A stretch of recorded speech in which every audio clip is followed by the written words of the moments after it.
नवी मुंबईतून एक धक्कादायक प्रकार घडला आहे। सेक्सटॉर्शनमधून आरोपी गजाड व्हॉट्सअपद्वारे संपर्क करून न्यूड व्हिडिओ कॉल करून त्या कॉलची आरोपींनी स्क्रीन रेकॉर्ड करून हा व्हिडिओ यूट्यूबवर अपलोड न करण्यासाठी व तो व्हिडिओ डिलीट करण्यासाठी, त्याचप्रमाणे इन्कम टॅक्स विभागाची धमकी देऊन फिर्यादीकडून वेगवेगळ्या बँक खात्यांवर पैसे भरणा करण्यास सांगून स्वतःच्या फायद्याकरता 44,22,900 रुपयांची फसवणूक केल्याप्रकरणी अज्ञात आरोपी विरोधात गुन्हा दाखल करण्यात आला होता।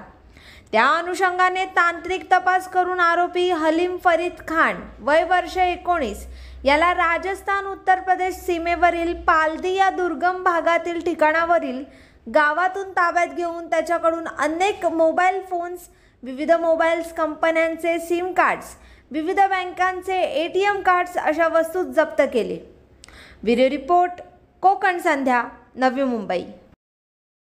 पनवेल, नवी मुंबई आणि रायगड जिल्ह्यातील ताज्या बातम्या आणि नवीन घडामोडी पाहण्यासाठी सबस्क्राइब करा कोकण संध्या न्यूज चॅनल आणि दाबा बेल आयकॉन।